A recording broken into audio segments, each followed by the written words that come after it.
পবিত্র কুরআনুল কারীমের মধ্যে ৬৬৬৬ খানা আয়াত রয়েছে। আল্লাহ তাবারক ওয়া তাআলা বলেন, আমি যদি আমার এই কোরআনকে পাহাড়ের প্রতি অবতীর্ণ করতাম তো পাহাড় ধুলা ধুলা হয়ে যেত। তো আল্লাহ তাবারক ওয়া তাআলা পুরো কোরআন নিজের হাবিবের সিনাতে অবতীর্ণ করেছেন। বুঝা যাচ্ছে যে পাহাড় চাইতে বেশি শক্তি আল্লাহ পাক আমার আপনার নবীর সিনাতে রেখেছেন। এই পবিত্র কোরআন আমার আপনার নবী সাল্লাল্লাহু আলাইহি ওয়াসাল্লামের পূর্বে আরো অন্যান্য নবীকে আল্লাহ পাক আসমানি কিতাব দান করেছেন, কাউকে সহিফা দান করেছেন। রব্বুল আলামিন পূর্বের কিতাবগুলি যখন অবতীর্ণ করেন, মুসা আলাইহিস সালামকে সেই কিতাব নেওয়ার জন্য আল্লাহ পাক তুর পাহাড়ে ডেকেছেন। বিভিন্ন নবীর জন্য বিভিন্ন স্থান তৈরি করা হয়েছে, কিন্তু আমার আপনার নবী সাল্লাল্লাহু আলাইহি ওয়াসাল্লামকে আল্লাহ তাবারক ওয়া তাআলা যখন কুরআনুল কারীম দিলেন, তো আমার আপনার নবী যেখানে থাকতেন কোরআন সেখানেই অবতীর্ণ হতো। রাসূল পাক মদিনায় ছিলেন, মক্কায় ছিলেন, কোরআন মক্কাতে অবতীর্ণ হয়েছে। নবী আমার মদিনাতে গিয়েছেন, কোরআন মদিনাতে অবতীর্ণ হয়েছে। নবী আমার পাহাড়ে গিয়েছেন, তো কোরআনও পাহাড়ে অবতীর্ণ হয়েছে। রাসূল করিম সাল্লাল্লাহু আলাইহি ওয়াসাল্লাম যেখানে গিয়েছেন কোরআনুল কারীম সেখানেই অবতীর্ণ হয়েছেন। বলেন সুবহানাল্লাহ। তো এটা একটা আমার আপনার নবী সাল্লাল্লাহু আলাইহি সাল্লামের প্রতি আল্লাহ পাকের মহব্বত। আর আল্লাহ তাবারক ওয়া তাআলা তার সৃষ্টির মধ্যে আদম আলাইহিস সালাম থেকে নিয়ে কিয়ামতের সকাল পর্যন্ত যারা দুনিয়াতে জন্মগ্রহণ করেছিলেন, চলে গেছেন, যারা আছি এবং যারা জন্মগ্রহণ করবেন, ফেরেশতা হোক, জিন্নাত হোক, মানব জাতি হোক, আল্লাহ তাবারক ওয়া তাআলা সবার চাইতে বেশি সম্মান মর্যাদা নিজের হাবিব সাল্লাল্লাহু আলাইহি ওয়াসাল্লামকে দান করেছেন। সারা পৃথিবীর মানুষ আমার আপনার নবীর মর্যাদার সমতুল্য হতে পারে না। এইজন্য আল্লাহর সৃষ্টির সবচাইতে সেরা হচ্ছে মুহাম্মদ রাসূলুল্লাহ। সেই নবী মুস্তাফা সাল্লাল্লাহু আলাইহি ওয়াসাল্লামের যেমন সৃষ্টির মধ্যে কোনো তুলনা নাই। আল্লাহ পাকের লক্ষ লক্ষ নবীগণের মধ্যে আমার আপনার নবী সাল্লাল্লাহু আলাইহি ওয়াসাল্লাম সবার চাইতে উত্তম। তেমন নবীগণের উম্মতের মধ্যে আমার আপনার নবী সাল্লাল্লাহু আলাইহি ওয়াসাল্লামের উম্মত হচ্ছেন সবার চাইতে উত্তম। আল্লাহ তাবারক ওয়া তাআলা পূর্বের নবীগণকে উম্মত দান করেছেন। আদম আলাইহিস সালাম থেকে নিয়ে ঈসা আলাইহিস সালাম পর্যন্ত বহু নবীকে আল্লাহ পাক উম্মত দান করেছেন। তবে আল্লাহ তাবারক ওয়া তাআলা পবিত্র কুরআনুল কারীমের মধ্যে আমাদেরকে উত্তম উম্মত বলেছেন। কেন বলেছেন? আমাদের সম্মান, আমাদের মর্যাদা আমাদের ইবাদতের কারণে নয়, আমাদের উপরে ৫ ওয়াক্তের নামাজ ফরজ আছে তাই বলে আমরা উত্তম উম্মত, এ কথা নয়। আমরা ১ মাহিনার রোজা রাখি এ বলেই ফজিলতপূর্ণ, এটাও নয়। বরং আমরা নবী মুস্তাফা সাল্লাল্লাহু আলাইহি ওয়াসাল্লামের উম্মত হয়েছি বলেই আমাদের সম্মান বেড়েছে। একটু একটু কম করেন মাইকগুলো, প্রথম যে আওয়াজটা ছিল ঠিক ছিল। এই জন্য বিরাদর ইসলাম আমাদের মর্যাদা, আমাদের সম্মান বেড়েছে একমাত্র মুহাম্মদ রাসূলুল্লাহ সাল্লাল্লাহু আলাইহি সাল্লামের উম্মত হওয়ার কারণে। বিনা চাওয়াতে, বিনা বলাতে আল্লাহ পাক নিজের মেহেরবানিতে আখরি নবীর আমাদেরকে উম্মত বানিয়েছে। বড় বড় নবীগণ, আম্বিয়ায়ে কেরাম আল্লাহর বারগাহতে দোয়া করেছেন, আল্লাহ যদি তোমার আখরি নবীর উম্মত হতে পারতাম তো কতই না ভাগ্যবান হতাম। এমন কি যে কিয়ামতের পূর্বে জলিলুল কদর পয়গম্বর, সম্মানিত নবী হযরতে ঈসা আলাইহিস সালাতু ওয়াস সালাম কিয়ামতের পূর্বে আকাশ থেকে আবার নুজুল করবেন, জমিনে আসবেন আমার নবীর উম্মত হওয়ার জন্য। ৪০ বছর আমার নবীর উম্মত হয়ে দ্বীন ইসলামের কাজ করবেন। তো যেই নবীর উম্মত হওয়ার জন্য বড় বড় নবীগণ দোয়া করেছেন, আমাদের বিনা দোয়া করাতে আল্লাহ পাক সেই নবীর উম্মত বানিয়েছেন। এটা সবচাইতে বেশি আল্লাহ পাকের অনুগ্রহ, বলো সুবহানাল্লাহ। এই জন্য পৃথিবীর মুসলমান ইসলামী শরীয়তে আল্লাহ তাবারাক ওয়া তাআলার দ্বীনে ইসলামে একজন ব্যক্তি যদি মুসলমান হয়ে থাকতে চায়, সেই ব্যক্তিকে সর্বক্ষণ তার আকীদা আল্লাহ এবং তার রাসূলের ব্যাপারে কঠোর রাখতে হবে এবং সঠিক আকীদা রাখতে হবে। যদি আপনি নামাজ পড়েন, যদি আপনি রোজা রাখেন, যদি আপনি হজ করেন, যদি আপনি যাকাত দেন, কুরবানি করেন, সব কিছু আপনার ঠিক আছে। যদি নবী পাকের ব্যাপারে আপনার আকীদা খারাপ হয়ে যায়, নামাজ রোজা সব কিছু আপনার বরবাদ, ধ্বংস, কোনো দাম নাই। এই জন্য বিরাদর ইসলাম আল্লাহ তাবারাক ওয়া তাআলা কুরআনুল কারীমের মধ্যে বলেছেন, ইন্নাদ দীনা ইনদাল্লাহিল ইসলাম, নিশ্চয় আল্লাহ পাকের নিকটে একমাত্র মনোনীত ধর্ম হচ্ছে ইসলাম। আর এই ইসলাম ধর্মের মান্যকারীদেরকে বলা হয় মুসলমান। এখন মুসলমান কাকে বলে? রাসূল পাক সাল্লাল্লাহু আলাইহি সাল্লাম বলছেন, মিশকাতুল মাসাবির কিতাবুল ঈমানের হাদিস, আল্লাহর হাবিব বলছেন, বুনিয়াল ইসলাম আলা খামসিন, ইসলামের ভিত হচ্ছে 5টি জিনিসের উপরে। আল্লাহর নবী বলছেন, প্রথম হচ্ছে লা ইলাহা ইল্লাল্লাহ মুহাম্মাদুর রাসূলুল্লাহ, আল্লাহ পাকের একত্ববাদীকে বিশ্বাস করা এবং আমি মুহাম্মদ সাল্লাল্লাহু আলাইহি সাল্লামের রিসালাতকে বিশ্বাস করা, এটা হচ্ছে ইসলামের প্রথম ভিত। যেই ব্যক্তি আল্লাহ আল্লাহ রাসূলকে মেনে নিল, মানার মতন মেনে নিল, সেই ব্যক্তির প্রতি নামাজ ফরজ, সেই ব্যক্তির প্রতি রোজা ফরজ, সেই ব্যক্তির প্রতি যাকাত ফরজ, সেই ব্যক্তির প্রতি হজ ফরজ। আর যদি কোনো ব্যক্তি লা ইলাহা ইল্লাল্লাহ পাঠ করে, মুহাম্মদ রাসূলুল্লাহ পাঠ করে, আল্লাহকে এক মানার দাওয়া করে, রাসূলকে রাসূল মানার যদি সেই ব্যক্তি দাওয়া করে, আর যদি তার আকীদা থাকে যে রাসূল সাল্লাল্লাহু আলাইহি ওয়াসাল্লাম গায়বের খবর জানে না, নবী পাক সাল্লাল্লাহু আলাইহি সাল্লামের সম্মান দাঁড়িয়ে করা যাবে না, নবী পাক সাল্লাল্লাহু আলাইহি সাল্লাম শাফাআত করতে পারে না, নবী পাক সাল্লাল্লাহু আলাইহি সাল্লামের সম্মান বড় ভাইয়ের সমতুল্য করতে হবে, নবী পাকের জ্ঞান শয়তানের জ্ঞান চাইতে কম, যদি কোনো ব্যক্তির কোনো আকীদা আল্লাহর নবীর ব্যাপারে খারাপ হয়ে যায়, সেই ব্যক্তি যদি নিজেকে কোটিবার মুসলমান বলে, যতই নামাজ পড়ুক না কেন, ওই ব্যক্তি মুসলমান হতে পারে না। এই জন্য বিরাদর ইসলাম জরুরিয়াতের দিনের প্রত্যেকটা জিনিসকে বিশ্বাস করার নাম হচ্ছে ঈমান। বর্তমান জামানাতে ইসলামের নামে, মুসলমানের নামে অনেক ইহুদি বক্তা, ইসরায়েলি বক্তা মার্কেটে এসেছে মাথায় চাদর পরে পরে, মোবাইলের মাধ্যমে ভুলভাল ফতোয়া দিয়ে 1450 বছর থেকে 1450 বছর পূর্বে যেই দিন, যেই ইসলাম আমার আপনার নবী প্রচার ও প্রসার করেছেন, নবী থেকে সাহাবা, সাহাবা থেকে তাবেঈ, তাবেঈ থেকে তাবেঈ, তার থেকে গওস পাক, তার থেকে খাজা মঈনুদ্দিন চিশতি, যেই ইসলাম রাসূল থেকে চলে আসেন, সেই ইসলামকে মিটিয়ে আমেরিকা ইসরায়েলের মন গড়া ইসলামকে প্রতিষ্ঠিত করার জন্য lakh lakh dollar America সৌদিকে funding করে। সৌদি সারা পৃথিবীর ওয়াহাবি মতবাদের মৌলভী, কাদিয়ানি মতবাদের মৌলভী, জামাতে ইসলামীর মৌলভী, বিভিন্ন জামাতের মৌলভীকে এই টাকা ফান্ডিং করে কুরআন হাদিসের অপব্যাখ্যা করে চটি চটি বই লিখে ফ্রিতে শিক্ষিত ব্যক্তিদের হাতে তুলে দেয়, মসজিদে পাঠিয়ে দেয়, মাদ্রাসাতে পাঠিয়ে দেয়, শর্ট একটা ক্লিপ উল্টা পুল্টা ফতোয়া দিয়ে ডাইরেক্ট হারাম নাজায়েজ বলে ফেসবুকের মধ্যে ছেড়ে দেয়, মুসলমানের প্রতি শিরকের ফতোয়া লাগায়, বিদআতের ফতোয়া লাগায়। এই সমস্ত কাজকর্ম যে চলছে, এর হেড অফিস হচ্ছে আমেরিকা এবং ইসরায়েল।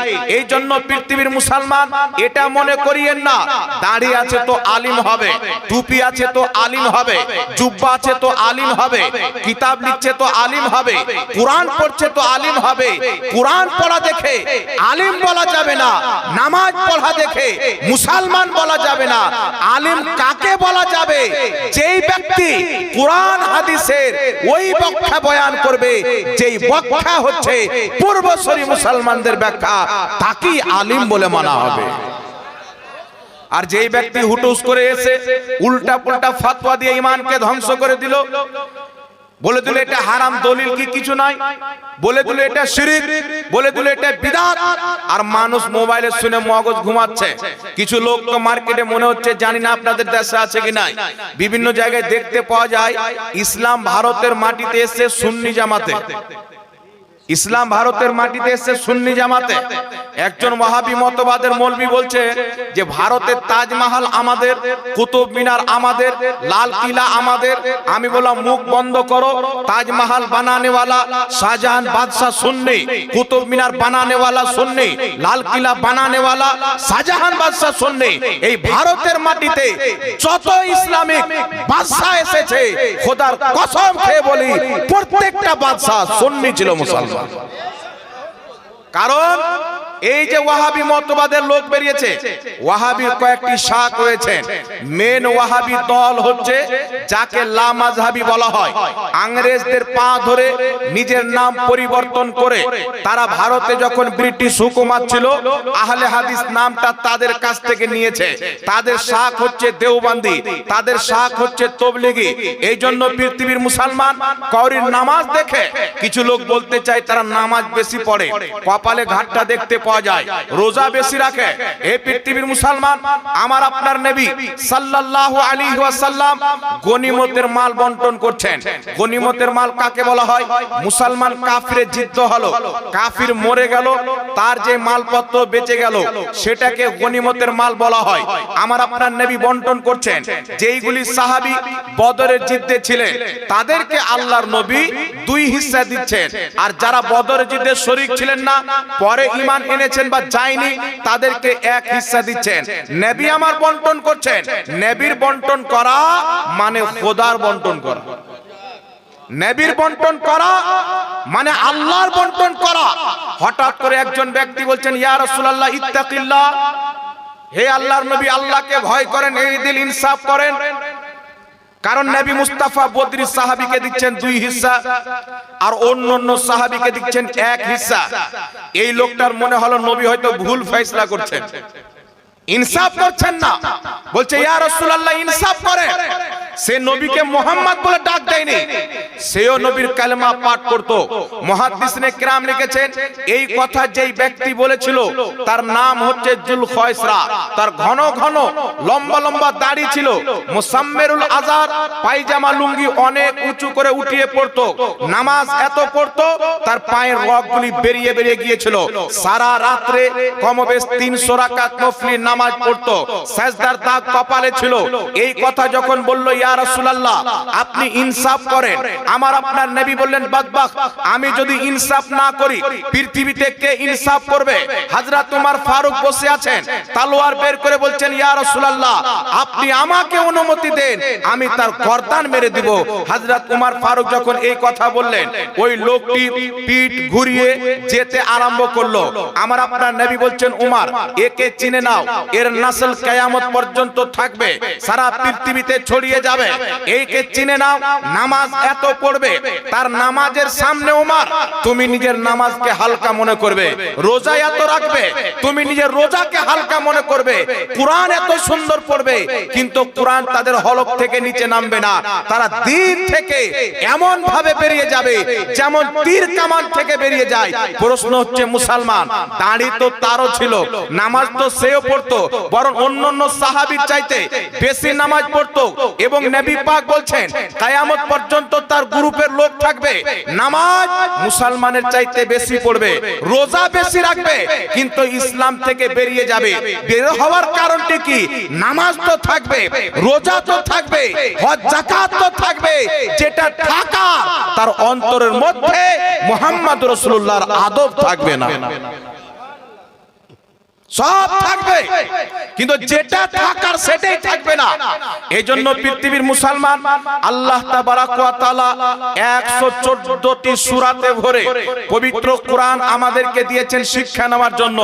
আমরা যখন এই কোরআনকে পড়ি, আল্লাহ পাকের প্রথম নবী জমিনের মাটিতে জিনাকে খলিফা বানিয়ে পাঠিয়েছিলেন আদম আলাইহিস সালামকে। আল্লাহ পাক সৃষ্টি করার পর সমস্ত ফেরেশতাকে, এমন কি যে ইবলিসকেও বলেছিলেন উসজুদু লি আদম, তোমরা আমার আদমকে সাজদা করো।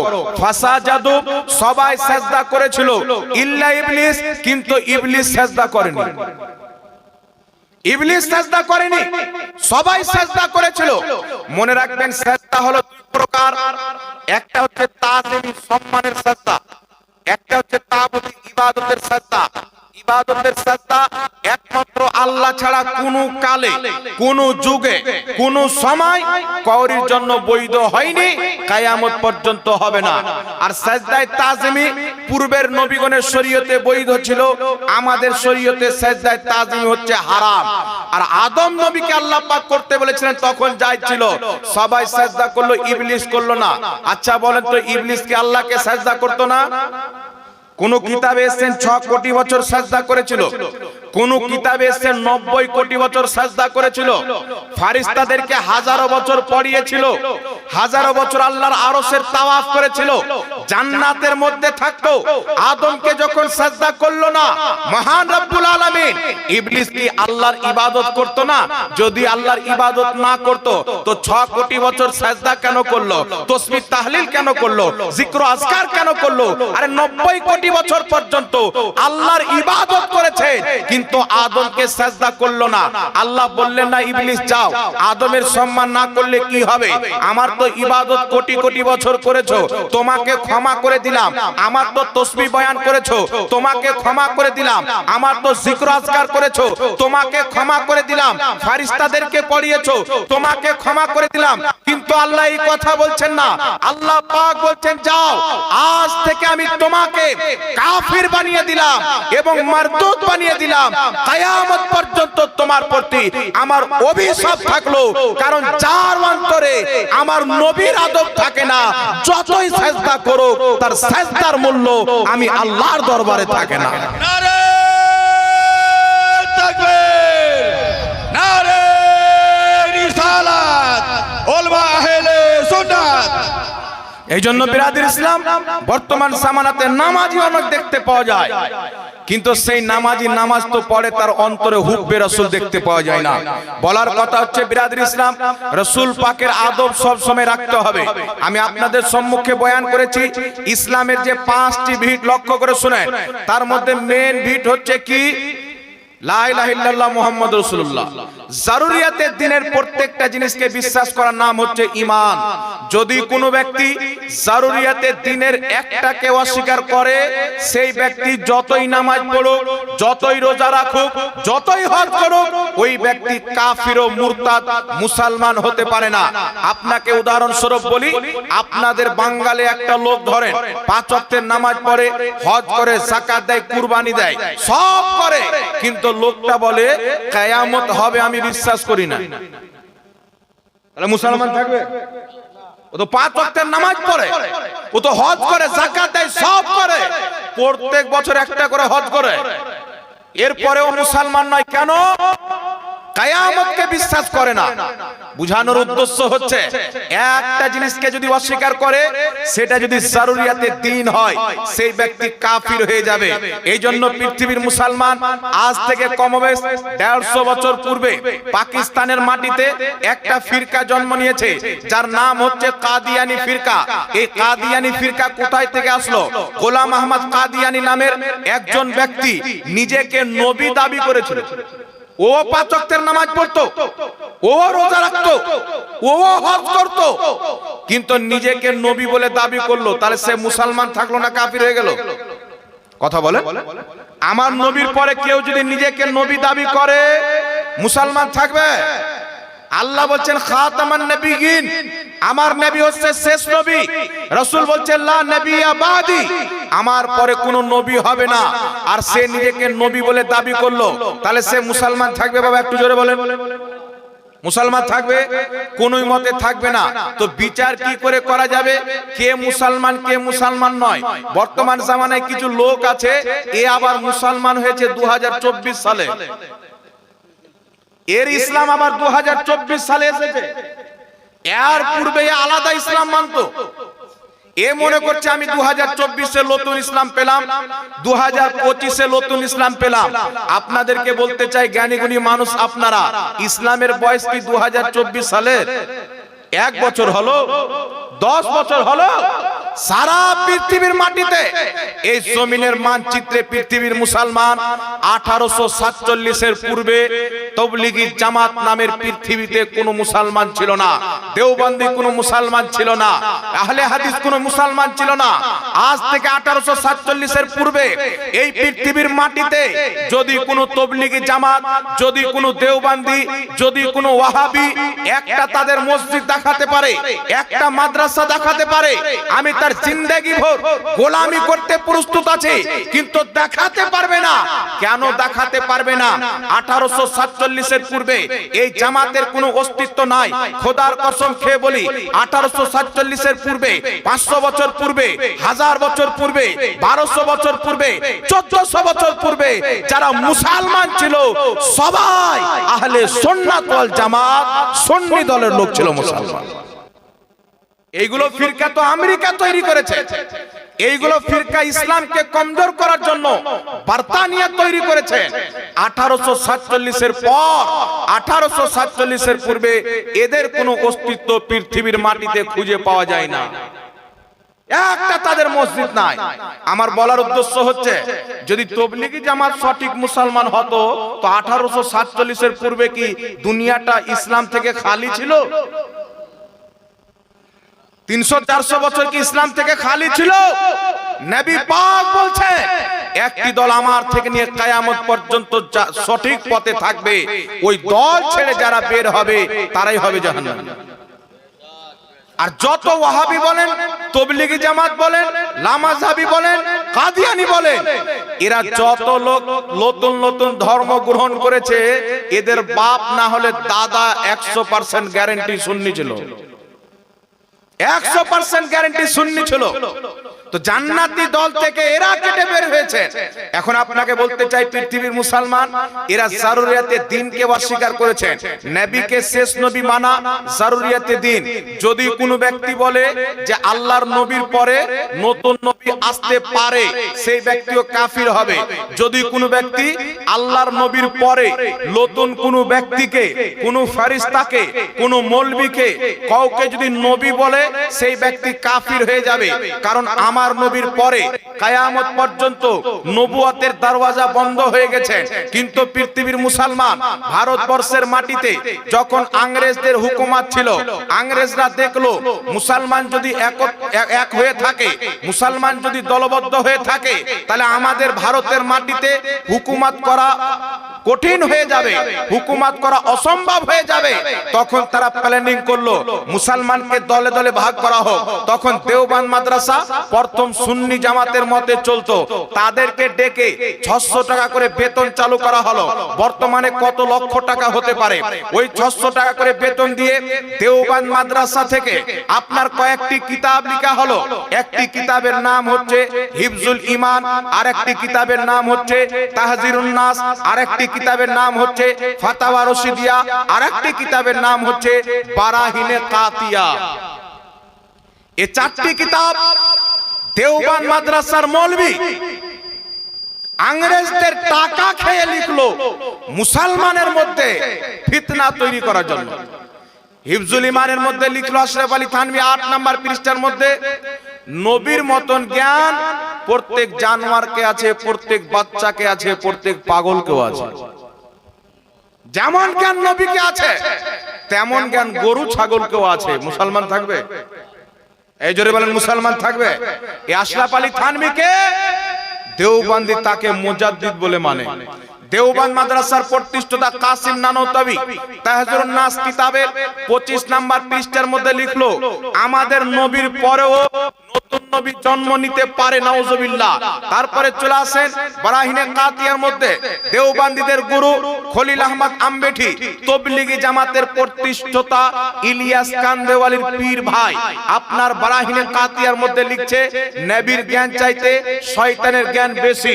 রশিদ আহমদ গাঙ্গোহী তবলিগি তবলিগি জামাতের প্রতিষ্ঠাতার পীর আপনার তার কিতাব ফাতাওয়া রশিদিয়ার মধ্যে লিখছে আল্লাহ মিথ্যা বলতে পারে, এই রকমের নোংরা নোংরা আকীদা লিখে ভারতের মাটিতে যখন কিতাব ছাপিয়ে প্রচার করতে লাগলো, মুসলমানদের কলিজাতে আগুন লেগে গেল, ভারতের মাটিতে একটা ফিতনা তৈরি হয়ে গেল। ওই সমাজে পৃথিবীর মুসলমান ইসমাইল দেহলভি, যাকে আহলে হাদিস যারা নিজেকে সাইফি বলে, তাদের জন্মদাতা বাপ ইসমাইল দেহলভি দুটি কিতাব লিখেছিল। একটি হচ্ছে সিরাতে মুস্তাকিম, আরেকটি হচ্ছে তাকওয়াতুল ঈমান। সিরাতে মুস্তাকিমের 148 পৃষ্ঠার মধ্যে লিখলো, নামাজের মধ্যে যদি গরু ছাগলের স্মরণ চলে আসে নামাজ হয়ে যাবে, কিন্তু নবীর স্মরণ চলে আসলে নামাজ হবে না। তাকওয়াতুল ঈমানের মধ্যে লিখলো, নবী মরে মাটির সাথে মিশে গেছে। তাকওয়াতুল ঈমানের মধ্যে লিখলো, নবী ওলি হোক আল্লাহর শানের সামনে চামার চাইতে নোংরা। তাকওয়াতুল ঈমানের মধ্যে লিখলো, নবী নিজের মেয়ে ফাতেমা কি বাঁচাতে পারবে না। তাকওয়াতুল ঈমানে লিখলো, নবীর সম্মান বড় ভাইয়ের মতো করতে হবে। তাকওয়াতুল ঈমানে লিখলো, ভূত পরি নবী ওলি মাখলুক হওয়াতে সব বরাবর। এই রকম নোংরা নোংরা কুফরি আকীদা লিখে ইংরেজদের টাকা খেয়ে ভারতের মাটিতে যখন ফিতনা চালু করলো, সারা ভারতের মুসলমান ফিতনায় পড়ে গেল। কে কান্না করে দোয়া করছেন, কেউ তাহাজ্জুদ পড়ে দোয়া করছেন, আল্লাহ এতদূর পর্যন্ত কোন অমুসলিম নবীর বেয়াদবি করেছে, আমরা তার সাথে লড়াই করেছি। আজকে নবীর গুস্তাখি করনে वाला, দাড়ি টুপি वाला, মাদ্রাসা চালানে वाला, আপনার বুখারী পড়ানে वाला, কুরআন পাকের অনুবাদ লিখনে वाला, তারাই নবীর গুস্তাখি করছেন। আমরা এখন যাব কোথায়? এই পৃথিবীর মুসলমান ওই সমাতে আল্লাহ তাবারাক ওয়া তাআলা বেরেলির সরজমিনে আলা হযরতকে পাঠিয়েছিলেন। ইমাম আহলে সুন্নাত আলা হযরত 1000 চাইতে বেশি কিতাব লিখে এদের সমস্ত ফিতনার জবাব দিয়েছে মুসলমান। সুবহানাল্লাহ, সুবহানাল্লাহ। নারে তাকবীর, নারে রিসালাত। সুবহানাল্লাহ। 1000 চাইতে বেশি কিতাব লিখে এই সমস্ত ফিতনার জবাব দিয়েছেন। এখন আপনারা বলেন বাবা, কিছু লোক তবলিগি জামাতে বিয়ে করছে, বউয়ের ভাড়োয়া হয়ে তবলিগি জামাতে চলে যাচ্ছে, আছে না? মার্দ কাকে বলে? স্ত্রী যদি ভুল পথে থাকে তাকে সঠিক পথে নিয়ে আসবে, ও হলো মরদ। আর যে বেটা স্ত্রীর পথে চলে যাবে ওকে বলা হয় নামার, এইও বলা হয় ওকে। এই জন্য পৃথিবীর মুসলমান তবলিগি জামাত হচ্ছে দেওবন্দি দলের একটি শাখ, যাদের আকীদা নবীর মত জ্ঞান প্রত্যেক জানোয়ার পাগল কেউ আছে, যাদের আকীদা শয়তানি জ্ঞান নবীর জ্ঞান চাইতে বেশি, যাদের আকীদা আল্লাহ মিথ্যা বলতে পারে, যাদের আকীদা নবী মরে মাটির সাথে মিশে গেছে, যাদের আকীদা নবীর পরে নতুন নবী জন্ম নিতে পারে, এই ধরনের আকীদা কোন মুসলমানের হতে পারে? এই জোরে বলেন, কোন মুসলমানের হতে পারে? ওই সমাজে আরবের 33 জন মৌলভী, 33 জন ইমাম আপনার হুসরামুল হারমাইন কিতাবে ফতোয়া দিয়েছিলেন যে তবলিগি জামাত দেওবন্দি দলের এই 4 জন গুরু আশরাফ আলী থানভী, রশিদ আহমদ গাঙ্গোহী, কাসিম নানতাবী, খলিল আহমদ আম্বেঠি আল্লাহর নবীর গুস্তাখি করার জন্য, আল্লাহকে মিথ্যাবাদী বলার জন্য এই 4 জন ব্যক্তি হচ্ছে কাফির। মান শাক্কা ফি কুফরিহি ওয়া আযাবিহি ফাকাদ কাফার। যারা এদের কাফির হওয়াতে সন্দেহ করবে, এদের দলে চলবে, তারাও কাফির হবে। তাহলে কাফিরকে মেয়ে দেওয়া যাবে? কাফিরের মেয়ের সাথে মুসলমানের বিয়ে হবে? মুসলমানের ছেলে কাফিরের মেয়ে বিয়ে হবে? কাফিরের ছেলে মুসলমানের মেয়ে বিয়ে হবে? বিয়ে হওয়ার জন্য মুসলমান শর্ত। এখন কিছু লোক বলবে, হুজুর আপনাদের শুধু ফিরকাবাদের কোনো কথা নাই, তো ফিরকা কে তৈরি করলো? তুমি আমার নবীকে গালি দিবে, আমার নবীর জ্ঞানকে পশু পাখির সাথে তুলনা দিবে, আর আমি হাতে চুরি করে বসে থাকবো, এটা কোনোদিন হতে পারে না। মুসলমান যদি কোনো ব্যক্তি নবীর অপমান করে, সেই ব্যক্তি কাফির, তাকে যে কাফির বলবে না সেই ব্যক্তিও কাফির হবে। এটাই হচ্ছে কোরআন হাদিসের উসুল। মুসলমান, এটাই কোরআন হাদিসের উসুল। আপনার বাপকে গালি দিলে আপনার এলাকায় চড়া আমার মুশকিল হয়ে যাবে। আমি কত বড় মৌলবি মুফতি এটা আপনি দেখবেন না। যদি এই গ্রামের আপনার করির বাপের নাম তুলে গালি দিয়ে দিই, একবার আর জালসে আমাকে আসতে হবে না, রাস্তায় হাসুয়া নিয়ে বসে থাকবে। আপনার মাকে যদি গালি দিয়ে দেয়, ডাইরেক্ট অ্যাকশন।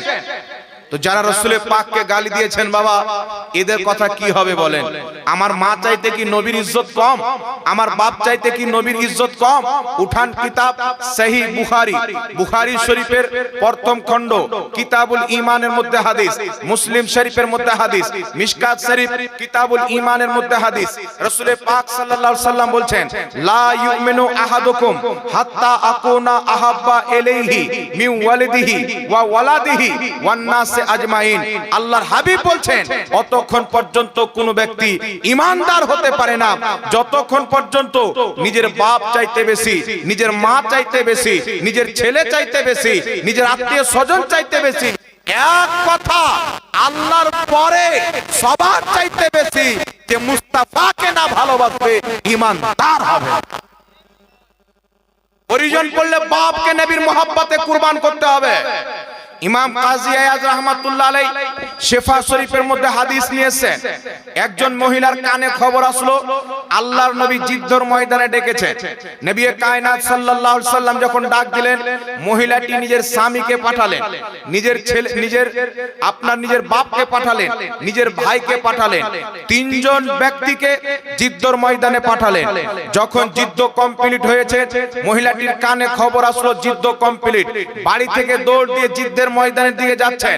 রাস্তায় সাহাবীকে জিজ্ঞাসা করে বলছেন, বলো আমার নবী কেমন আছে, আমার রাসূল কেমন আছে? সাহাবায়ে কেরাম বলছেন, মহিলা তুমি তোমার স্বামীকে পাঠিয়েছিলে, তোমার স্বামী শহীদ হয়ে গেছেন। তোমার বাপকে পাঠিয়েছিলে, তোমার বাবা শহীদ হয়ে গেছেন। তোমার ভাইকে পাঠিয়েছিলে, তোমার ভাইও শহীদ হয়ে গেছেন।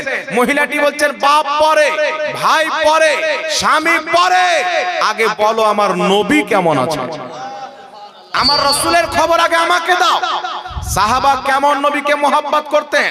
আজ যদি নবীকে দাঁড়িয়ে সালাম দেয়, কিছু খ্রিস্টানের বাচ্চা মসজিদ থেকে পালিয়ে যায়। এ বেটা আবার বলছে আমি মুসলমান। কিসের মুসলমান? তোমার বাপ ইবলিস ঝুঁকে নিয়ে আদমের সামনে, তুমি নবী মুস্তাফার জন্য দাঁড়াতে পারো না, তুমি কিসের মুসলমান হতে পারো? ইবলিসের যেটা রেজাল্ট, তোমারও সেটাই রেজাল্ট। যেটা ইবলিসের রেজাল্ট, তোমারও রেজাল্ট হবে। নামাজ ইবলিস ছাড়তো না, তুমিও নামাজ ছাড়ছো না।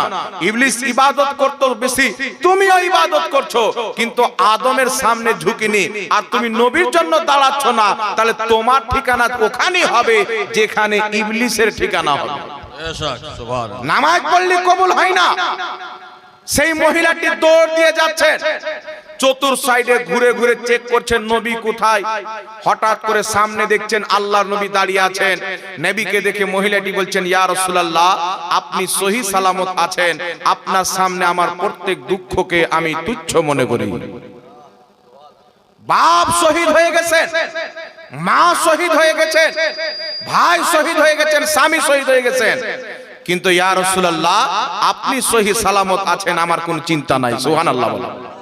এই জন্য পৃথিবীর মুসলমান নবী পাকের বিশ্ববিখ্যাত সাহাবী হযরতে আবু উবাইদা বিন জাররা যুদ্ধের ময়দানে গিয়েছেন। তিনার বাপ জাররা কাফিরদের পক্ষ থেকে এসেছেন, আর তিনি নবীর পক্ষে যুদ্ধের ময়দানে গেছেন। বাপ বেটাতে লড়াই চলতে আছে যুদ্ধের ময়দানে। হযরতে আবু উবাইদা চেয়ে দেখছেন তিনার বাপ বড় বড় সাহাবীকে শহীদ করে দেয়। হযরতে আবু উবাইদা দৌড় দিয়ে আল্লাহর নবীর দরবারে গেছেন, ইয়া রাসূলুল্লাহ ইয়া হাবিবাল্লাহ আমার বাপ জাররা অনেক সাহাবীকে শহীদ করে দেয়। সে খুব বড় যোদ্ধা ব্যক্তি, তার সামনে যে সে ব্যক্তি যুদ্ধ করে পারবে না, তার সাথে লড়াই করতে পারলে আমি একমাত্র পারবো, কারণ আমি তলোয়ার চালাতে শিখেছি, আমার বাপ জাররার কাছে শিখেছি, আমি জানি সে কিভাবে তলোয়ার চালায়, কিভাবে লড়াই করে।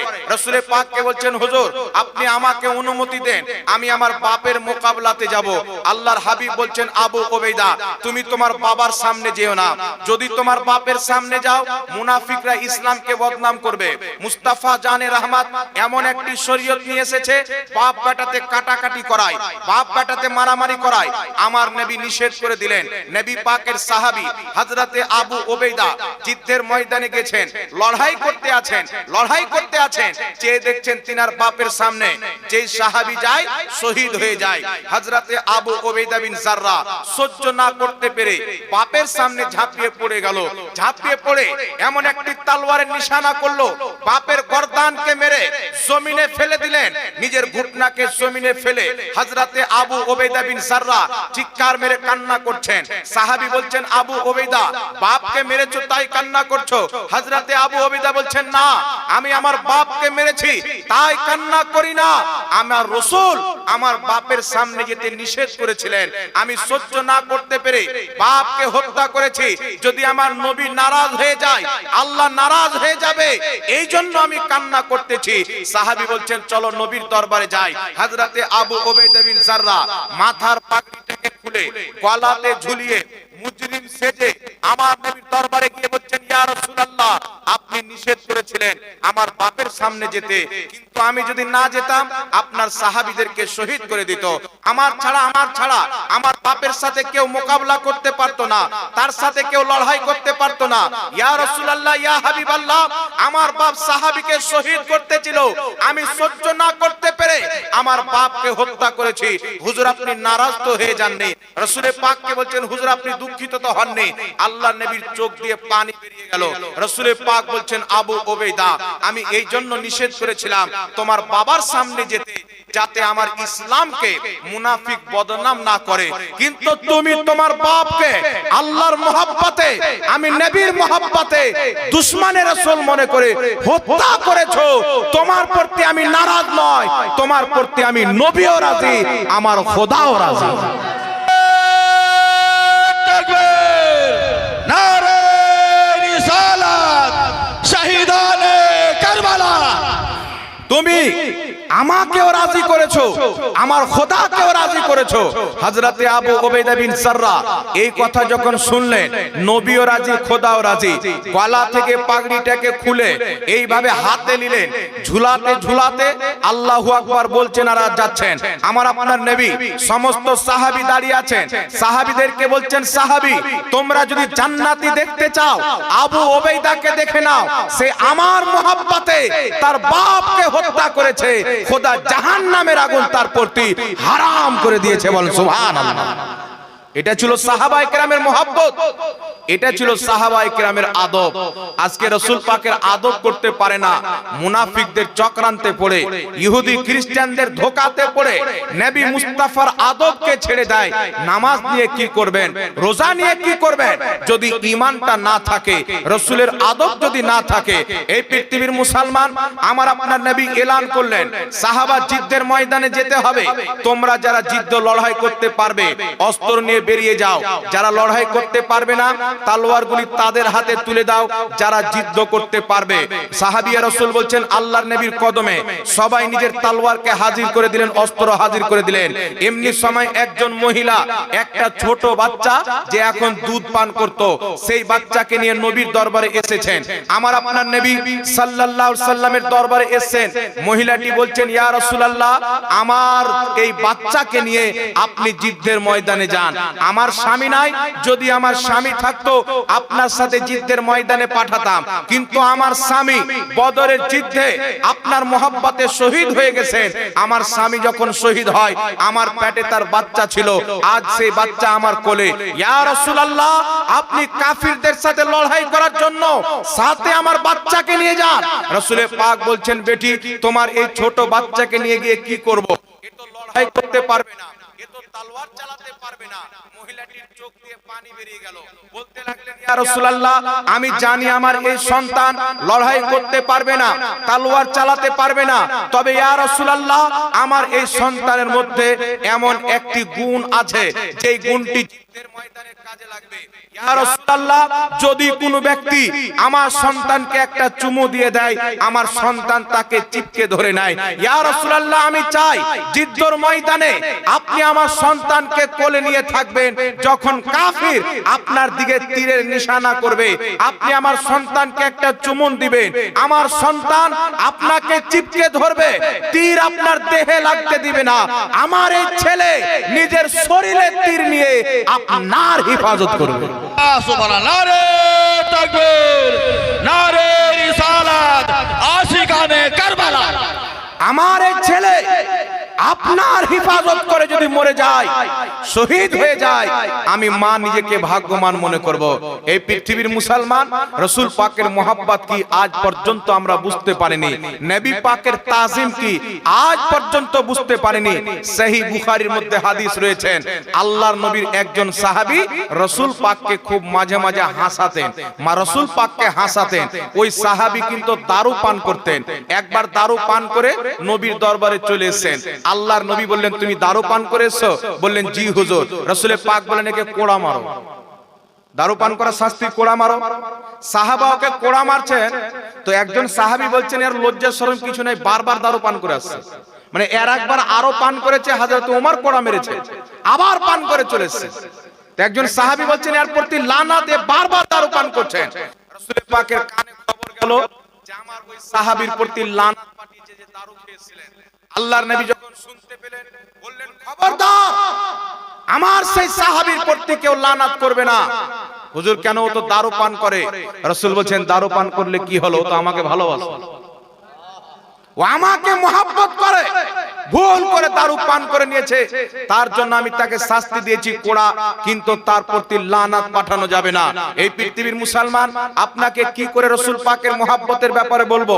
সাহাবায়ে কেরাম ঘরের মধ্যে, হযরতে হানজালা প্রথম রাত্রি নিজের স্ত্রীকে নিয়ে ব্যাসের রাত্রে আছেন, বাইরে থেকে আওয়াজ আসছে, হানজালা। রাসূল পাক ডাক দিয়েছেন, নিজের স্ত্রীকে ছেড়ে জিদ্দর ময়দানে গিয়ে শহীদ হয়ে গেছেন।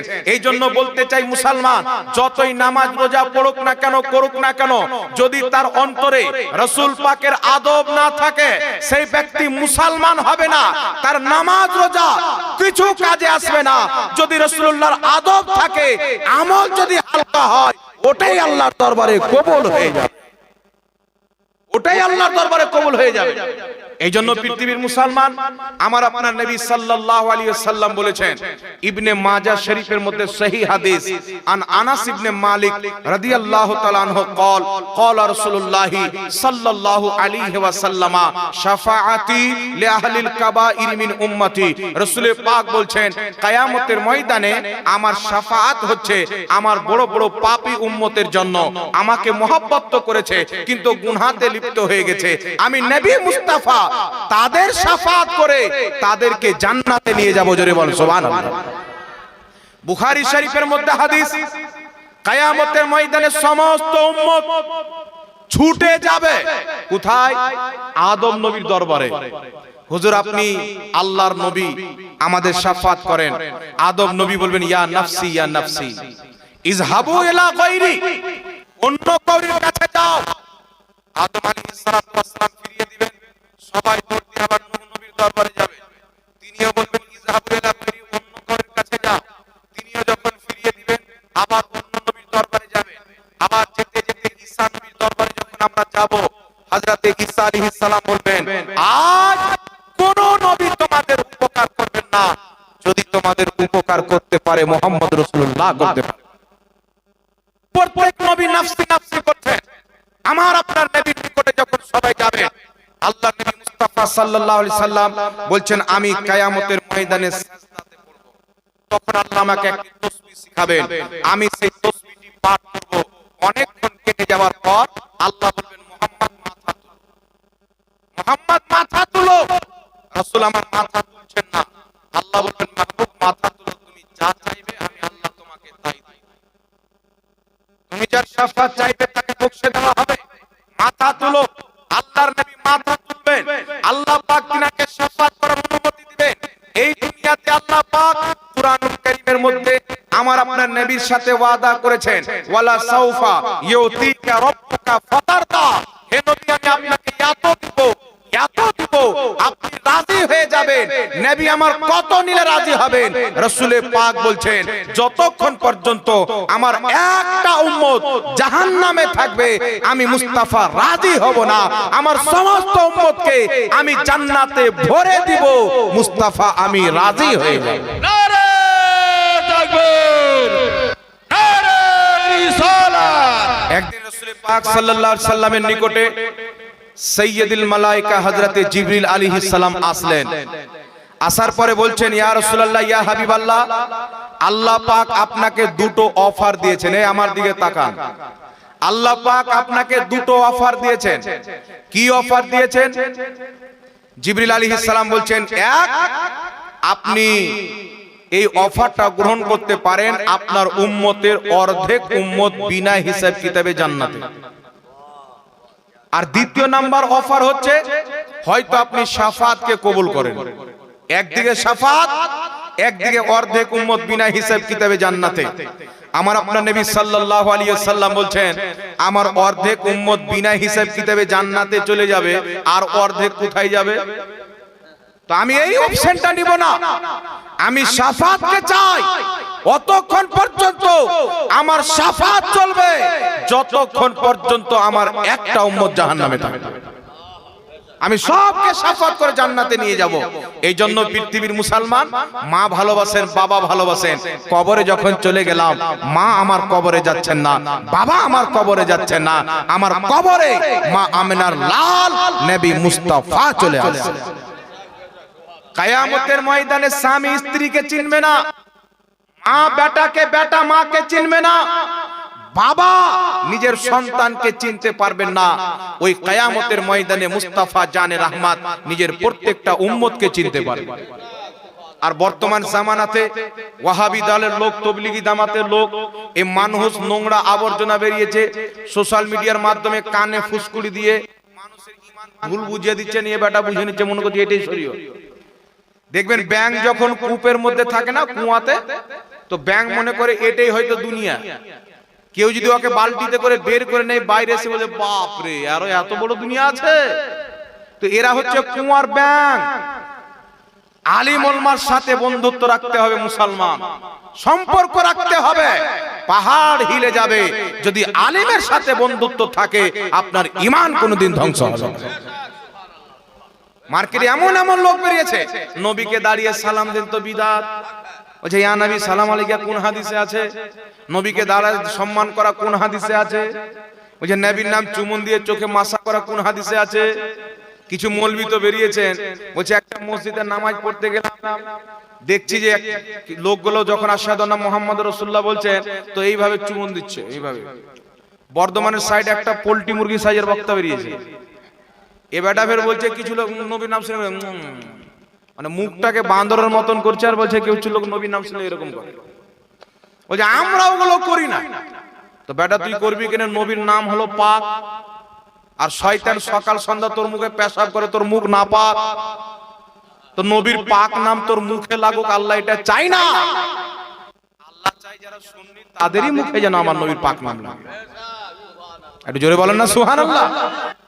এইজন্য পৃথিবীর মুসলমান, সারা পৃথিবীর ওয়াহাবি মুল্লা যদি একদিকে থাকে, আমার মত আহলে সুন্নাত ওয়াল জামাতের একটা ছোটখাটো মৌলবি যদি একদিকে থাকে, সারা পৃথিবীর ওয়াহাবি মুল্লাকে উলঙ্গ করে দেখিয়ে দেব।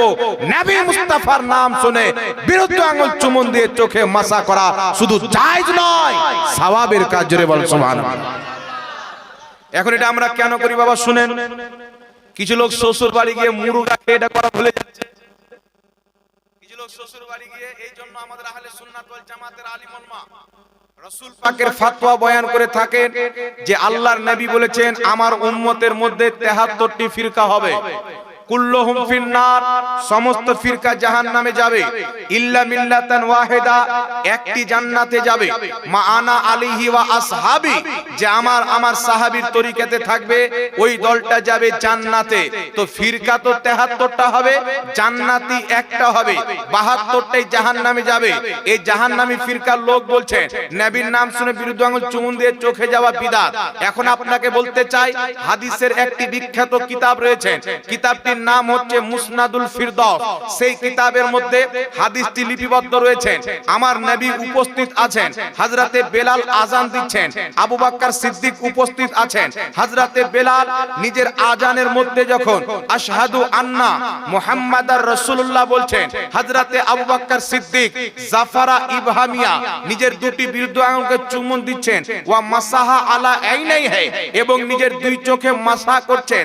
আবার হযরতে বেলাল বলেন আশহাদু আন্না মুহাম্মাদার রাসূলুল্লাহ। আবার হযরতে আবু বকর সিদ্দিক বিরুদ্ধ আঙ্গুল চুম্বন দিয়ে চোখে লাগালেন। আমার আপনার নবী দেখতেছিলেন। বিলালের আজান যখন শেষ হলো, রাসূল পাক বলছেন, আবু বকর, যেই কাজটা তুমি করেছো, কিয়ামতের সকাল পর্যন্ত আমার যেই উম্মত তোমার মতন কাজ করবে, হিল্লাত লাহু শাফাতি, আমি নবী মুস্তাফার শাফাত তার জন্য হালাল হয়ে যাবে। সুবহানাল্লাহ। নারে তাকবীর, নারে রিসালাত, উলামা আহলে সুন্নাত। আমি নবীর শাফাত তার জন্য হালাল হয়ে যাবে।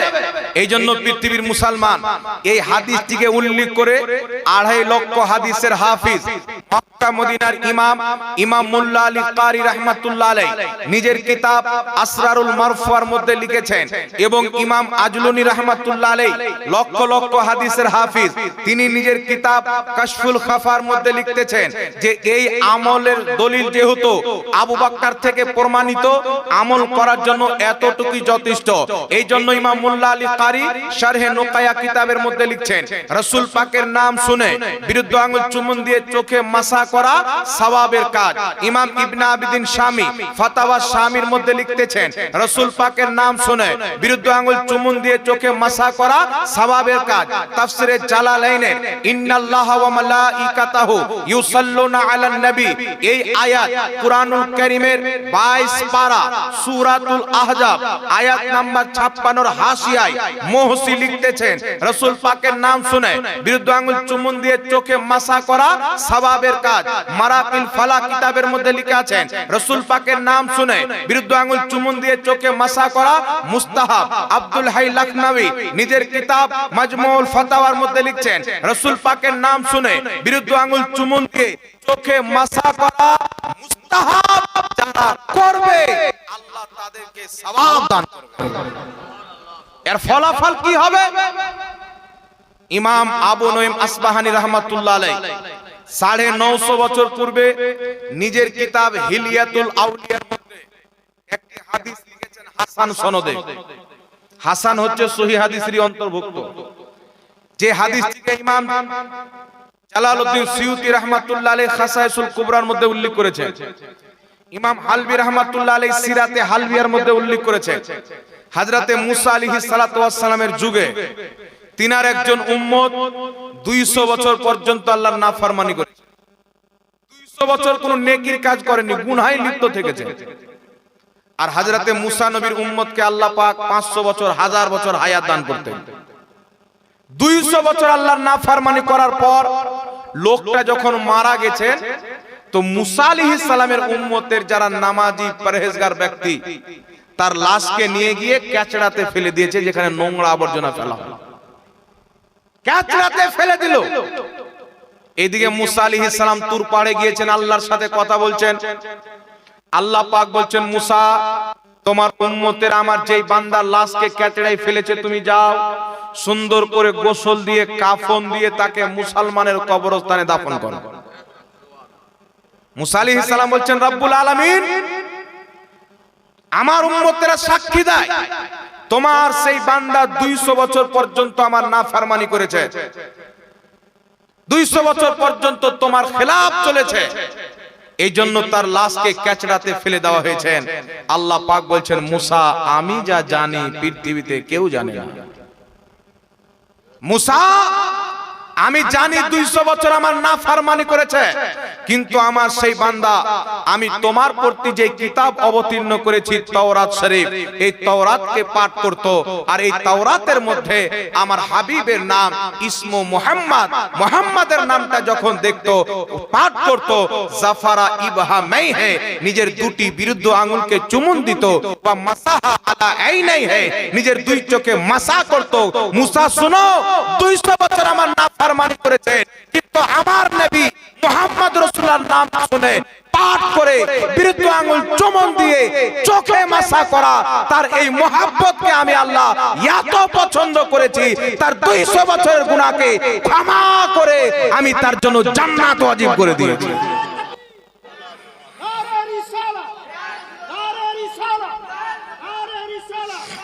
এখন আপনাকে বলতে চাই, মুসা আলাইহিস সালাতু ওয়াস সালামের উম্মত আমার নবীর উম্মত চাইতে তার ফজিলত কম।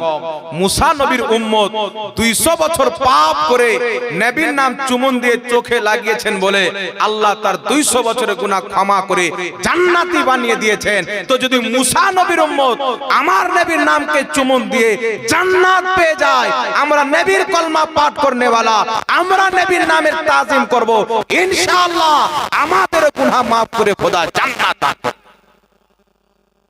এজন্য অনেক ফুকাহায়ে কিরাম এটাকে সওয়াবের কাজ লিখেছেন। পৃথিবীতে এমন কোন একজন ইমাম নাই যে লিখেছেন এটা করা যাবে। কিন্তু ওয়াহাবি বলে কাকে? ওয়াহাবি বলে বাপ দাদার তৈরি করা ধর্ম মাননেওয়ালাকে।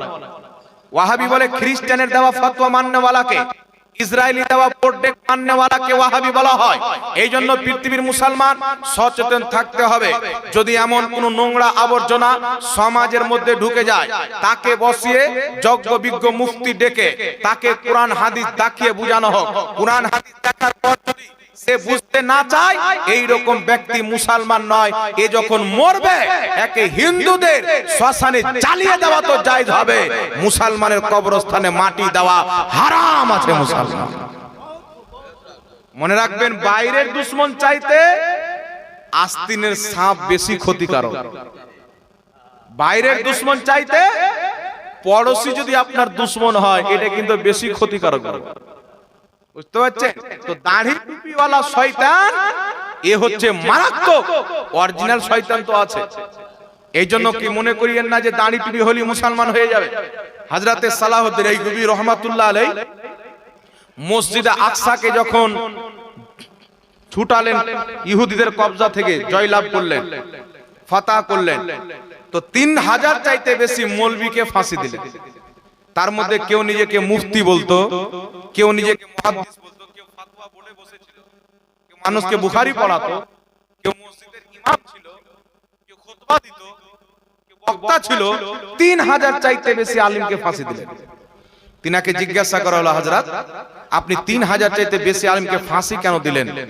হযরতে সালাহউদ্দিন আইয়ুবী বলেছিলেন, আমি যে 3000 চাইতে বেশি মৌলবীকে ফাঁসি দিয়েছি, এরা কেউ মুসলমান ছিল না। এরা সব ইহুদি এবং খ্রিস্টান ছিল। তাদের ধর্মে পাকা পোক্তা হওয়ার পর উপর উপর কোরআন হাদিস পড়ে দাড়ি টুপি ছেড়ে মুসলমানদের মসজিদে, মুসলমানদের মাদ্রাসায় জায়গা জায়গাকে দখল করে এরা সব উল্টা পাল্টা ফতোয়া দিয়ে মুসলমানকে বিভক্ত করতে চেয়েছিল, ইসলামকে কমজোর করতে চেয়েছিল, ইসলামের নামে ইহুদি আকীদা ভরতে চেয়েছিল। আমি সালাহউদ্দিন আইয়ুবী তাদেরকে ফাঁসি দিয়ে মুসলমানকে ফিতনা থেকে বাঁচিয়েছি। আমার মোবাইলে ভিডিও আছে বিরাদর ইসলাম, আমার মোবাইলে এখন পর্যন্ত ভিডিও আছে। বক্তব্য দেওয়ার পর আসেন, দেখতে চলে দেখেন বা নিয়ে এলেন। বাংলাদেশের মাটিতে 17 বছর ধরে ইমামতি করছেন। 17 বছর পর ধরা পড়ছে লোকটা মুসলমান নয়, খ্রিস্টান। পাকিস্তানের মাটিতে 40 বছর ইমামতি করার পর ধরা পড়ছে লোকটা মুসলমান নয়, ইহুদি। কোথায় থেকে আসলো? ধরা তো দুটা পড়েছে, কিন্তু কত যে এরকম লুকিয়ে আছে পৃথিবীর মাটিতে একমাত্র আল্লাহ জানেওয়ালা। এদের কারতুত হচ্ছে মুসলমানের উপরে উল্টা পুল্টা ফতোয়া দিয়ে ভয় দেখিয়ে মুসলমানের ঈমানকে ধ্বংস করা। সুন্নিদের মধ্যে দুই একটা লোক যদি খারাপ কাজ করে, মাজারে গিয়ে সেজদা করে দেয়, তো গোটা দলকে বলবে এরা মাজার পূজারী লোক, এরা মাজার পূজারী লোক। আমাদের কোন মৌলবি বলেছে মাজারে সিজদা করা যায়? এই জোরে বলেন, বলেছে? আজ পর্যন্ত কেউ শুনেছে? আল্লাহ ছাড়া কাউকে সেজদা করা হারাম, এটা আমাদের ঈমান, এটা আমাদের ঈমান। কিন্তু জোর করে দুটা গাঁজামখোর মাতাল কেউ যদি সেজদাও না করে চুমুন দেয়, ওটাকে সেজদা বলে চালিয়ে দেয়। হযরতে আব্দুল্লাহ ইবনে আব্বাস বলছেন, 8টি জিনিস যদি না থাকে সেজদা হবে না। 2 পায়ের 3টা আঙ্গুলের প্যাট, এই ঘুটনা, 2 হাত, নাক এবং পেশানি। যদি পেশানি না লাগে সব থেকে যায়, সেজদা হলো না। পেশানি লাগলো, নাক লাগলো না, সেজদা হবে না। আর নাকও লেগে যায়, সব লেগে যায়, 3টা আঙ্গুলের প্যাট যদি না লাগে সেজদা হবে না। কথা বুঝছেন? 3টা আঙ্গুলের প্যাট লাগানো ওয়াজিব, একটা লাগানো ফরজ। আর পা যদি খাড়ো করে রেখে দেন, নামাজি আপনার হবে না। আর কেউ মাজারকে চুমুন দিয়ে দিলে বলবে শিরক। আল্লাহর ওলির মাজারকে কেউ যদি কথা, এটা তো ভালো কথা। ওলির মাজার চিনবে না তো কার মাজার চুমুন দেবে? ভালো কথা। তবুও তো আমরা মানা করি যে চুমুন না দেওয়াটাই ভালো। মানা করি কি করি না বাবা, জোরে বলেন। তবে মনে রাখবেন, পৃথিবীর মুসলমান আল্লাহর ওলিদের মাজার জিয়ারত করা সওয়াবের কাজ। পৃথিবীর কোথাও যদি দোয়া কবুল না হয়, আল্লাহর নেক বান্দাদের নবী ওলিদের কবরে গিয়ে দোয়া করলে 100% কবুল হয়। পূর্বের মুহাদ্দিসিনগণ নিজের কিতাবে লিখে রেখেছেন। ইমাম বুখারী, ইমাম মুসলিমের ওস্তাদ ইমাম ইবনে আবি শাইবা রাহমাতুল্লাহ আলাইহি একটি কিতাব লিখেছেন, আল মুসান্নাফ, হাদিসের কিতাব। যিনি বুখারী লিখেছেন তিনার শিক্ষক, যিনি মুসলিম শরীফ লিখেছেন তিনার শিক্ষক। তাহলে তিনি কত বড় মুহাদ্দিস ছিলেন আপনারা বিবেক করেন। তিনি লিখছেন সহিহ সনদে। ইমাম ইবনে হাজার আসকালানী ফাতহুল বারির মধ্যে হাদিসটিকে সহিহ বলেছেন। লিখছেন হযরতে ওমর ফারুকের জামানায় বৃষ্টি বন্ধ হয়ে গেল, 2 মাস 3 মাস 4 মাস বৃষ্টি হয় না, ফসল তো নষ্ট হয়ে যায়, বাচ্চা কাচ্চা মায়ের কোলে দম ছেড়ে দেয়, ছাগলগুলো পিপাসায় মারা যায়। সহ্য না করতে পেরে ইস্তিসকার নামাজ পড়ছেন, বৃষ্টি হয় না, দোয়া করছেন, বৃষ্টি হয় না। একজন সাহাবী যিনার নাম হলো হযরতে বেলাল বিন হারিস, হযরতে বেলাল বিন হারিস নবী মুস্তাফার রওজা মুবারকে গেলেন। আল্লাহর নবীর রওজাতে যাওয়ার পর গিয়ে বলছেন, ইয়া রাসূলুল্লাহ, ইয়া হাবিবাল্লাহ, বৃষ্টি হয় না, আপনার উম্মত ধ্বংস হয়ে যাচ্ছে, আপনি একটু বৃষ্টির ব্যবস্থা করে দিন। নবীর দরবারে আরজি পেশ করেছে, বাড়িতে ঘুমিয়েছেন, রাতে আমার আপনার নবী স্বপ্নে এসে বলছেন, কালকে ওমরকে আমার সালাম দিবে আর বলবে বৃষ্টি হবে। সকাল হয়েছে, হযরত ওমরের দরবারে এসেছেন, আসার পরে বলছেন, রাসূল আপনাকে সালাম দিয়েছেন, বলেছেন বৃষ্টি হবে। হযরত ওমর ফারুকের চোখ দিয়ে পানি বেরিয়ে গেল, সঙ্গে সঙ্গে বৃষ্টি আরম্ভ হয়ে গেল। জোরে বলুন সুবহানাল্লাহ। সাহাবায়ে কেরাম কোথাও যখন দোয়া কবুল হয়নি, রাসূলুল্লাহর রওজা মুবারকে গিয়েছেন। তো এখন কি সাহাবায়ে কেরাম ইসলাম বুঝতেন না? কথা বলে। এখন মৌলবি বলবে শিরক। তো এ কার ধর্ম প্রচার করছেন? নবী বলছেন যে আমার সাহাবীর তরিকাতে চলবে, তারা হবে জান্নাতি। সাহাবীর তরিকা হচ্ছে কোথাও যখন দোয়া কবুল হবে না, আল্লাহর নবীর দরবারে চলে যাও, আল্লাহর ওলিদের মাজারে চলে যাও। শুধু তাই নয়, মুসলমান বিশ্ববিখ্যাত মুহাদ্দিস হযরতে ইমাম ইবনে হিব্বান নিজের কিতাব আস-সিকাতের মধ্যে লিখছেন যে হযরতে রেজা আলী নবীর বংশের লোক, তিনার কবরে গিয়ে যেই দোয়া করা হয় 100% সেই দোয়াটা কবুল হয়। ইমাম সাহাবী রাহমাতুল্লাহ আলাইহি বিশ্ববিখ্যাত মুহাদ্দিস নিজের কিতাব সিয়ারু আলামিন নুবালা কিতাবের মধ্যে লিখছেন, কি লিখতেছেন? ইমাম বুখারী রাহমাতুল্লাহ আলাইহি যেখানে মাজার আছেন সমরকান্দ, সেখানে বৃষ্টি বন্ধ হয়ে গেল, দীর্ঘ মাস পর্যন্ত বৃষ্টি হয় না, ইস্তিসকার নামাজ পড়ছে, বৃষ্টি হয় না, দোয়া করছেন, বৃষ্টি হয় না। রাতে একজন মুহাদ্দিস স্বপ্নে দেখছেন, এদিক ওদিক না গিয়ে ইমাম বুখারীর মাজারে গিয়ে তার ওসিলা দিয়ে আল্লাহর কাছে বৃষ্টি চাও, আল্লাহ তোমাদেরকে বৃষ্টি দান করবেন। সেই ব্যক্তি সকালবেলা উলামায়ে কেরামকে নিয়ে বসে বললেন, আমি এই রকম স্বপ্ন দেখেছি। সমস্ত মুহাদ্দিস উলামায়ে কেরাম একমত হয়ে ইমাম বুখারীর মাজার শরীফে চলে গেলেন।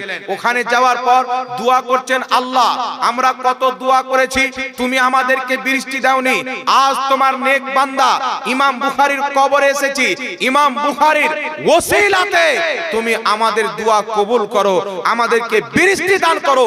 ইমাম সাহাবী লিখতেছেন, যেমনই ইমাম বুখারীর কথা বলা ছিল, সঙ্গে সঙ্গে বৃষ্টি হতে আরম্ভ হয়ে গেল। মুসলমান একদিন নয়, 2 দিন নয়, কয়েকদিন পর্যন্ত বৃষ্টি হলো। যারা ইমাম বুখারীর মাজারে ছিলেন তিনারা কয়েকদিন বের হতে পারেন, এত বৃষ্টি হলো। এই জন্য ইমাম সাহাবী লিখছেন, আদ-দুআউ মুস্তাজাবুন ইনদা কুবুরিল আম্বিয়া ওয়াল আউলিয়া। আল্লাহর নবীগণের রওজাতে, ওলিগণের মাজারে যেই দোয়া করা হয়, আমার আল্লাহ কারেন্টের মতন কবুল করে নেন। একটু জোরে হবে না সুবহানাল্লাহ? এই জন্য পৃথিবীর মুসলমান আমরা আল্লাহ ওয়ালাদের মাজারে যাই। বর্তমান জামানাতে কিছু ইংরেজ বেরিয়েছে, ইহুদি। আল্লাহর নবী হযরতে আলীকে বলেছিলেন, নবী যখন মক্কা থেকে হিজরত করে মদিনা গেলেন, তো মদিনার জান্নাতুল বাকিতে ইয়াদের কবর ছিল, আপনার মুনাফিকদের কবর ছিল, ইহুদিদের কবর ছিল, মুশরিকদের কবর। তো আল্লাহর নবী বলেন, আলী যাও, যত উঁচু পাক্কি কবর আছে, মূর্তি আছে, সব ভেঙে দাও।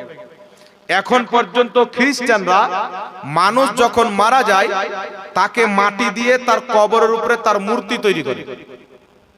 তো জান্নাতুল বাকিতে তারা তাই করেছিলেন, নবী ওগুলোকে ভাঙতে বলেছিলেন। আর এই ওয়াহাবি মতের লোক ওই মুশরিকদের ভাঙা কবরের হাদিস নিয়ে আল্লাহর ওলিদের মাজার ভাঙতে চায়। জুতা খাই কি খাই না বলেন? কত বড় বেঈমান! সম্পূর্ণ ইহুদি খ্রিস্টানদের ইশারাতে চলছে। এই জন্য পৃথিবীর মুসলমান, আমার আপনার নবীর শরীয়তে আল্লাহর ওলিদের কবরের উপরে গুম্বাদ তৈরি করা জায়েজ আছে। কোন কিতাবের মধ্যে আছে? ইমাম কুরতুবী, ইমাম তাবরানী রাহমাতুল্লাহ আলাইহি মুজামুল কাবীর তাবরানীর মধ্যে হাদিসটি লিখেছেন। ইমাম কাসানী রাহমাতুল্লাহ আলাইহি বাদায়ুস সানাই কিতাবের মধ্যে হাদিস লিখেছেন। হযরতে আবু বকর সিদ্দিকের ছেলে হযরতে আব্দুর রহমানের কবরের উপরে মায়েশার হুকুমে গুম্বাদ তৈরি করা হয়েছিল। তারপরে চলে আসেন হযরতে আব্দুল্লাহ ইবনে আব্বাস, তিনি কুফাতে ইন্তিকাল, তায়েফ নগরে ইন্তিকাল করেছিলেন। তিনার 4 তাকবীরের জানাজা পড়াচ্ছিলেন মুহাম্মদ বিন হানফিয়া। তিনার জানাজার নামাজ পড়ানোর পর তিনার কবরের উপরে সাহাবায়ে কেরাম গম্বুজ বানিয়েছিলেন। এবার আপনারা বলেন, নবী যদি মুসলমানের কবর ভাঙতে বলতেন, তাহলে সাহাবা তাদের কবরে গম্বুজ তৈরি করতেন? জি। তো মুহাদ্দিস, হাদিস বুঝলে মুহাদ্দিস বুঝতে হবে। এরা হাদিস পেল, ছুরি চালিয়ে দিল, কিন্তু মুহাদ্দিস কি বলেছেন, হাদিসটা কোথায় আমল করা চলবে, কোথায় আমল করা চলবে না, এ বেটা এটা আর দেখবে না। বিশ্ববিখ্যাত মুহাদ্দিস ইমাম ইবনে হাজার আসকালানী ফাতহুল বারীর মধ্যে লিখতেছেন, নবী মুস্তাফা যে কবরগুলি ভাঙতে বলেছিলেন সব ছিল মুশরিকদের কবর। এই হাদিসকে নিয়ে মুসলমানের কবর ভাঙা যাবে না। জোরে বল সুবহানাল্লাহ। কথা বুঝতে পারছেন কি পারেন না? এই জন্য পৃথিবীর মুসলমান বর্তমান জামানায় অনেক রকম ফিতনা উঠেছে। তারাবির নামাজকে কেটে 8 রাকাত করছে। কে বলছে 8 রাকাত তারাবি পড়তে হবে, কে বলছে ফরজ নামাজের পর দোয়া করা যাবে না, কে বলছে জানাজার পর দোয়া করা যাবে না, কে বলছে কিয়াম করা যাবে না, কে বলছে 40 চাহরম করা যাবে না। আমি একটা কথা আপনাকে বলি, যার ঈমান নাই ও 8 রাকাত পড়লো না 20 রাকাত পড়লো, দেখে কোনো লাভ নেই। যার ঈমান নাই তার 40 চাহরম করেও কোনো লাভ নাই। কারণ কোন ব্যক্তি যদি এখন এসে বলে, হুজুর আমি 10,000 টাকা আবু জেহেলের নামে দান করলাম, তাহলে আবু জেহেলের কবরে নেকি যাবে? কেন যাবে না? ও কাফির। আর কেউ যদি বলে আমি আবু বকর সিদ্দিকের নামে 10 টাকা দান করলাম, অবশ্যই তার নেকি যাবে। তো 40 চাহরম মুসলমানের জন্য জায়েজ, আবু জেহেল আবু লাহাবের অবৈধ সন্তানের জন্য না যায়। এই ওয়াহাবি লাহাবি এরা সব তো আবু জেহেলের আওলাদ। এটা কেন 40 চাহরম করবে? তারাই করবে যারা মুসলমান হবে। কারণ সাহাবায়ে কেরামের জামানায় তাদের বাপ মা যখন মারা গেছেন, তো সাহাবায়ে কেরাম নবীর দরবারে এসেছে। একটা হাদিস আপনাকে শুনিয়ে দিই দলিল সহ, আবু দাউদের মধ্যে হাদিস। হযরতে আবু উবাইদা এসে বলছেন, একজন সাহাবী এসেছেন নবীর দরবারে, তিনার নাম হচ্ছেন হযরতে সাদ বিন আবাদা। আসার পরে বলছেন, ইয়া রাসূলুল্লাহ, ইয়া হাবিবাল্লাহ, আমার মা ইন্তিকাল করেছেন, আমি মায়ের নামে কিছু দান করতে চাই, সাদকা। কি সাদকা করলে ভালো হবে? রাসূল পাক বলছেন, তোমার মায়ের নামে পানি সাদকা করো, মানুষকে পানি খাওয়াও। হযরতে সাদ বিন আবাদা একটা পানির কুয়া দান করে দিলেন, মানুষ খাক, নেকি আমার মায়ের কবরে যায়। তাহলে সাহাবা মা মারা গেছেন তো করেছেন, তো আমরা সাহাবার তরিকাতে চলবো না আবু জেহেলের তরিকাতে চলবো? বলেন, সাহাবানা তরিকাতে চলতে হবে। এই জন্য পৃথিবীর মুসলমান আমরা সাহাবার তরিকায় চলনেওয়ালা। 4 দিন পরে করি তাই চাহরম বলা হয়, 40 দিনে করলে 40 বলা হয়, বছরে করলে তাই বার্ষরিকে বলা হয়। নাম যা বলেন, কর্মটা যদি ঠিক থাকে যেই দিন করবেন ওই দিনই যায়। কথা বুঝতে পারছেন বাবা? আর আমরা হচ্ছে মুসলমান, আমরা করলে লাভ আছে। ওয়াহাবি করবে না, বেটা তো বেঈমান, ও করলেও তো যাবে না, তাহলে ও কেন করবে? এই জন্য আমাদেরকে করতে হবে, যেহেতু আমরা মুসলমান, আমাদের বাপ দাদা মুসলমান, বাপ মারা গেছে, দোয়া করলে বাপের কবরে যাবে, দান করলে বাপের কবরে যাবে, 10টা লোককে খাওয়ালে বাপের কবরে যাবে, কোরআন তেলাওয়াত করে বকশ দিলে বাপের কবরে যাবে। কিভাবে যাবে? আল্লাহর নবী বলছেন, তাফসীরে রুহুল বায়ানের মধ্যে হাদিস, রাসূল পাক বলছেন, যখন কোন জীবিত ব্যক্তি নেকির কাজ করে সেই সওয়াবটা মৃত্যু ব্যক্তির নামে বকশে দেয়, ফেরেশতাদের সরদার জিবরিল আলাইহিস সালাম জান্নাতি প্লেটে করে ওই সওয়াব নিয়ে মৃত্যু ব্যক্তির কবরে উপস্থিত হয়ে যায়, বলে, হে অমুক, তোমার ছেলে, তোমার মেয়ে, তোমার গ্রামবাসী, তোমার ইমাম সাহেব, তোমার পীর সাহেব, তোমার আত্মীয় স্বজন তোমার নামে কোরআন তেলাওয়াত করে সওয়াব পাঠিয়েছে, 10টা লোককে খাইয়ে সওয়াব পাঠিয়েছে। রাসূল পাক বলছেন, মৃত্যু ব্যক্তি তোমার সওয়াব পেয়ে তেমন খুশি হয় যেমন জীবিত ব্যক্তিকে তোহফা দিলে খুশি হয়, তেমন মৃত্যু ব্যক্তি কবরে আমাদের পাঠানো সওয়াব পেয়ে খুশি। নারে